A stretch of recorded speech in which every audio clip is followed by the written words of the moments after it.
Rev up your engines!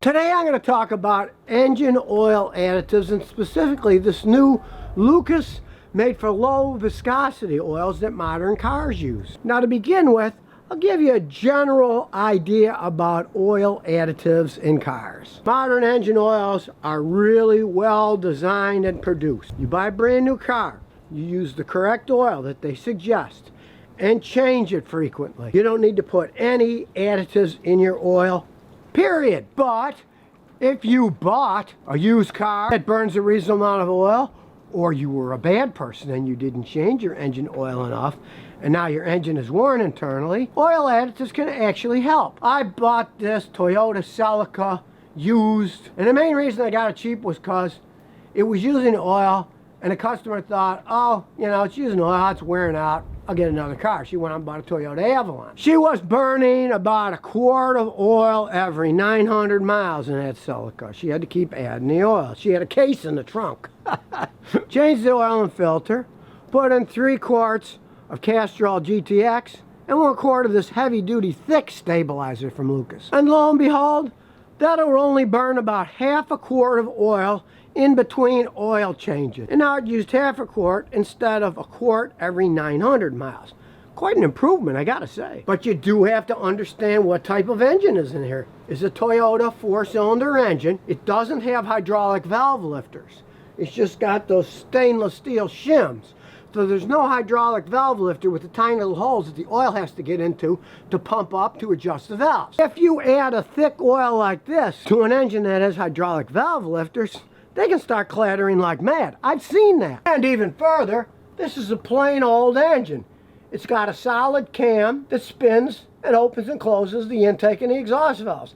It does not have variable valve timing. You put a thick oil into a car that's got variable valve timing, and buemo. A lot of times it'll cause problems in the variable valve timing system. So you really can't use this heavy stuff in any modern car. Now, how thick is this stuff? Watch how thick it is. One, it wouldn't come out of the bottle. I gotta squeeze it. And as I do, look at it. It's like molasses. And we'll compare it to the new Lucas stabilizer. That's the lighter oil. Watch this. Quite a difference. Now, when people tested the stuff, they found that this old thick formula has a viscosity of 110 when the oil is 212 degrees Fahrenheit. Now, the viscosity of this low viscosity Lucas stabilizer is 19.7 at 212 degrees Fahrenheit. That's a lot less than 110 of the old thick stuff. Now, since the new oil is thinner, and look at the size, this thing is only 12 fluid ounces. The old one is 32 fluid ounces. So, not only is it lighter, but you're not diluting the oil in your engine as much because you only have 12 ounces instead of 32 ounces. So it's safe to use in engines that have variable valve timing, that use really lightweight oil, that have hydraulic lifters. You're not going to get problems that you will from the super thick additive of the old Lucas. Now, what's exactly in this stuff? Well, if we do a little history lesson, go back to when I was a kid in the 60s, the big oil additive was STP, and it was really thick too, real thick. Especially when I was a kid up north, boy, it was cold outside. You had to heat the stuff up in boiling water before you could pour it in an engine if it was outside. Now, STP started in 1955. They have a special additive. They still use it today in their STP thick treatment, and it's zinc dithiophosphate. It's an anti-wear additive that scientists know it works. It does lower friction. But it has one major drawback today of eventually ruining your catalytic converters. Now, when I was a young mechanic in the 60s, we didn't care about that. Cars didn't have catalytic converters in the United States until the mid-1970s, so we didn't care. We just put it in. We see these old junkers that were clacking and making all kinds of noise, and we quiet them down quite a bit, and a lot of times it can make an old, worn-out engine last a little bit longer. I remember when I went to a Formula One race a couple of years ago, I was talking to the engineers, and they admitted to me that during the practice runs, they used their old, worn-out engines. They didn't want to use them in the race.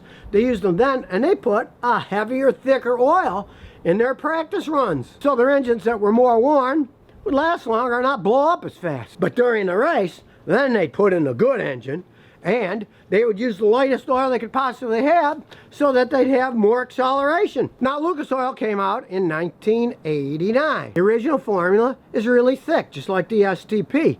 But it doesn't have that zinc additive to it. So both of these don't have any of those fancy additives like zinc. They're all petroleum products, so you can mix them with any petroleum products that are out there. Strangely enough, it works really good in standard transmissions. Standard transmissions are just splash lubrications. The gears are inside the transmission housing, and the oil inside is just splashed around to lubricate the gears. As they wear and the space gets a little bit further between the teeth, they make noise. They can be harder to shift with your hands. And I've seen these things get a transmission that was really hellacious to drive, made all kinds of noise, work a lot better and make a lot less noise just by pouring this stuff in. And Lucas also makes an automatic transmission additive that's pretty thick too. Now, you could use it in the older American cars. I had miracles myself when somebody bring me an old Chevy Tahoe or something and it would barely move down the road, and I'd take a quart of the fluid out of the transmission and put a quart of the Lucas thick automatic transmission additive, and all of a sudden it started to shift pretty good. That's kind of phased me. When I did that the first time, I thought, how could something like that do that much?